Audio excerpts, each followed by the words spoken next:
ကဲချစ်တော့ရေသမီးစားကြမယ်ရှင်သမီးလေးအနှဲငယ်နဲ့ပေါ့နော်အတုပ်ကျွန်တော်ရဲ့အကြိုက်ဆုံးကဲမြင်းခွာရဲ့တုပ်ပါဗျာကြာစံရေမြင်းခွာရဲ့ရေခါကျဲဥရေကြက်တွန်ရေခင်းညင်သီးရေငုတ်သီးစိမ့်တောင်လေးနဲ့ရှင်ပြီးတော့တံမြာသီးလေးညှစ်ပြီးတော့ချင်းကန်ဆက်လေးတုပ်လိုက်တယ်ရှင်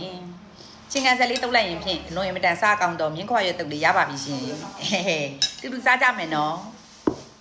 ဘယ်နဲ့အသားမပါဘူးတက်တက်လွတ်ပါဆိုမှကြက်သားလေးထည့်တုပ်တယ်ကြက်သားမလဲဖြန်ငါမသမီးငယ်လေးနဲ့တူတူစားမလေးဒါကဒီမှာ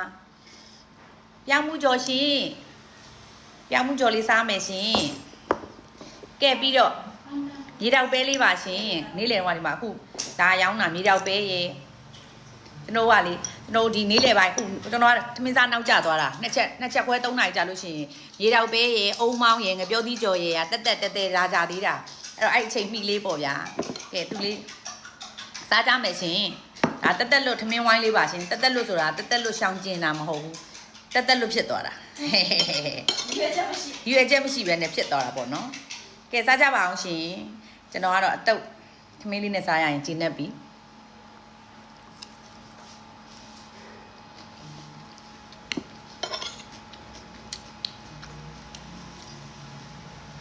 နော်အိမ်မှာလာရင်တော့ဒီလိုမျိုးစားရမယ်နော်ဟင်းကြီးပိုးတဲ့လူတွေဆိုရင်အပန်းတင်မလုပ်ချင်ဘူးနော်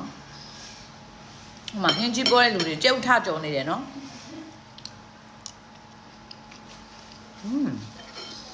ရမ်းကောင်းမယ်ဘာကြက်သားမှမလိုပါဘူးရှင်ကောင်းလိုက်တာမှ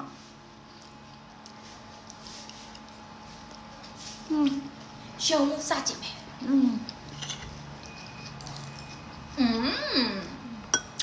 မတရားကောင်းမှာ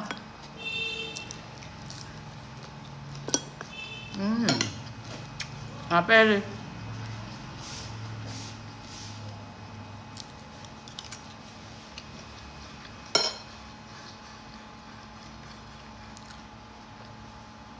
ဘိုက်စာနဲ့ဆိုတော့ရှယ်ပဲအထက်လေးကိုစိတ်တန်းညဖြည်းပြတော့ကျင်းတို့လေးလောက်ပြလိုက်တယ်ရှင်နော်ကျင်းတို့ကိုချစ်လို့လောက်ပြရနော်နော်ရင်းတော့ဒီအောင်စိတ်မချဘူးဟုတ်ကဘိုးချစ်တဲ့လူတွေကတပြန်တလဲအားပေးတာဆိုတော့လောက်ပြရတာပေါ့နော်ဟိုချစ်လို့အားပေးကြဝယ်ပေးကြရလေနော်ဝယ်ပေးမှာမဟုတ်ပါဘူးအသက်ပေးရင်ကိုကျင်းနေပါပြီနော်မတီလိုသားမိတွေကနော်ချစ်တယ်နော်အားလုံးဘယ်ကောင်းတာပဲရှင်ထမင်းရတယ်